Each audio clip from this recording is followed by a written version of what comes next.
ജൂജീസ് favourite വേൾഡിന്റെ വചനക്കേൾവിയിലേക്ക് എല്ലാവർക്കും സ്വാഗതം. പ്രതിദിന വിശുദ്ധ വേദപുസ്തക വായന 947 ദിവസം. മത്തായി എഴുതിയ സുവിശേഷം 20 അധ്യായം. സ്വർഗരാജ്യം തന്റെ മുന്തിരിത്തോട്ടത്തിൽ വേലക്കാരെ വിളിച്ചാക്കേണ്ടതിന് പുലർച്ചയ്ക്ക് പുറപ്പെട്ട വീട്ടുടയവനോട് സദൃശ്യം. വേലക്കാരോട് അവൻ ദിവസത്തേക്ക് ഓരോ വെള്ളിക്കാശ് പറഞ്ഞൊത്തിട്ട് അവരെ മുന്തിരിത്തോട്ടത്തിൽ അയച്ചു. 3 മണി നേരത്തും പുറപ്പെട്ടു. മറ്റു ചിലർ ചന്തയിൽ മിനക്കെട്ട് നിൽക്കുന്നത് കണ്ടു. നിങ്ങളും മുന്തിരിത്തോട്ടത്തിൽ പോകുവിൻ, ന്യായമായത് തരാമെന്ന് അവരോട് പറഞ്ഞു. അവർ പോയി. അവൻ 6 മണി നേരത്തും 9 മണി നേരത്തും ചെന്നു. അങ്ങനെ തന്നെ ചെയ്തു.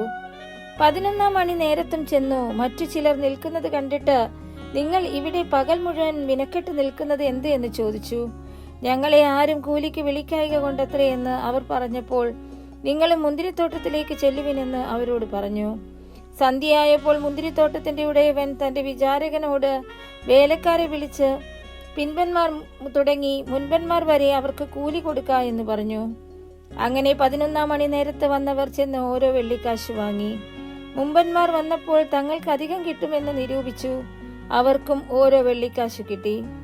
അത് വാങ്ങിയിട്ട് അവർ വീട്ടുടയവന്റെ നേരെ പിറുപിറുത്തു. ഈ പിമ്പന്മാർ 1 മണി നേരം മാത്രം വേല ചെയ്തിട്ടും നീ അവരെ പകലത്തെ ഭാരവും വെയിലും സഹിച്ച ഞങ്ങളോട് സമമാക്കിയല്ലോ എന്ന് പറഞ്ഞു. അവരിൽ ഒരുത്തനോട് അവൻ ഉത്തരം പറഞ്ഞത്, സ്നേഹിത, ഞാൻ നിന്നോട് അന്യായം ചെയ്യുന്നില്ല. നീ എന്നോട് 1 പണം പറഞ്ഞൊത്തില്ലയോ? നിന്റേത് വാങ്ങിപ്പോയിക്കൊള്ളുക. നിനക്ക് തന്നതുപോലെ ഈ പിമ്പനും കൊടുപ്പാൻ എനിക്ക് മനസ്സ്. എനിക്കുള്ളതിനെ കൊണ്ട് മനസ്സുപോലെ ചെയ്യുവാൻ എനിക്ക് ന്യായമില്ലയോ? ഞാൻ നല്ലവനാകൊണ്ട് നിന്റെ കണ്ണ് കടിക്കുന്നുവോ? ഇങ്ങനെ പിമ്പന്മാർ മുമ്പന്മാരും മുമ്പന്മാർ പിമ്പന്മാരുമാകും. യേശു യെരുശലേമിലേക്ക് യാത്ര ചെയ്യുമ്പോൾ 12 ശിഷ്യന്മാരെയും വേറിട്ട് കൂട്ടിക്കൊണ്ട് വഴിയിൽ വെച്ച് അവരോട് പറഞ്ഞത്, നാം യെരുശലേമിലേക്ക് പോകുന്നുവല്ലോ. അവിടെ മനുഷ്യപുത്രൻ മഹാപുരോഹിതന്മാർക്കും ശാസ്ത്രിമാർക്കും ഏൽപ്പിക്കപ്പെടും. അവർ അവന് മരണശിക്ഷ കൽപ്പിച്ചു.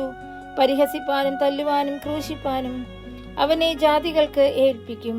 എന്നാൽ 3-ാം നാൾ അവൻ ഉയർത്തെഴുന്നേൽക്കും. അന്ന് സെബദി പുത്രന്മാരുടെ അമ്മ പുത്രന്മാരുമായി അവന്റെ അടുക്കെ വന്ന് നമസ്കരിച്ച് അവനോട് ഒരു അപേക്ഷ കഴിച്ചു. നിനക്ക് എന്ത് വേണമെന്ന് അവൻ അവളോട് ചോദിച്ചു. അവൾ അവനോട്, ഈ എന്റെ പുത്രന്മാർ ഇരുവരും നിന്റെ രാജ്യത്തിൽ ഒരുത്തൻ നിന്റെ വലത്തും ഒരുത്തൻ ഇടത്തും ഇരിപ്പാൻ അരുളി ചെയ്യണമേ എന്ന് പറഞ്ഞു. അതിന് ഉത്തരമായി യേശു, നിങ്ങൾ യാചിക്കുന്നത് ഇന്നത് എന്ന് നിങ്ങൾ അറിയുന്നില്ല.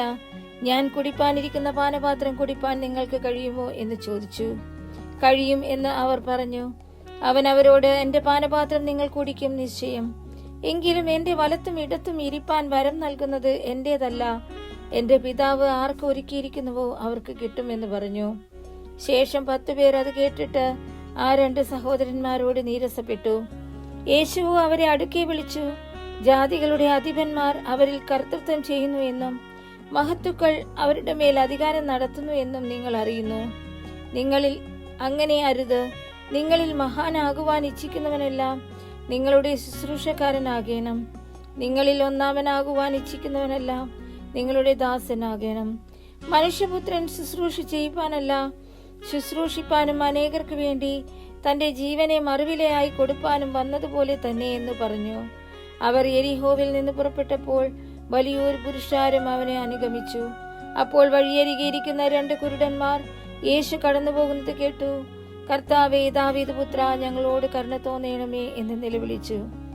മിണ്ടാതിരിപ്പാൻ പുരുഷാരം അവരെ ശാസിച്ചപ്പോൾ അവർ, കർത്താവേ, ദാവീദ് പുത്ര, ഞങ്ങളോട് കരുണ തോന്നണമേ എന്ന് അധികം നിലവിളിച്ചു. യേശു നിന്നു അവരെ വിളിച്ചു. ഞാൻ നിങ്ങൾക്ക് എന്തു ചെയ്യണമെന്ന് നിങ്ങൾ ഇച്ഛിക്കുന്നു എന്ന് ചോദിച്ചു. കർത്താവേ, ഞങ്ങൾക്ക് കണ്ണ് തുറന്നു കിട്ടണമെന്ന് അവർ പറഞ്ഞു. യേശു മനസ്സലിഞ്ഞു അവരുടെ കണ്ണു തൊട്ടു. ഉടനെ അവർ കാഴ്ച പ്രാപിച്ചു. അവനെ അനുഗമിച്ചു.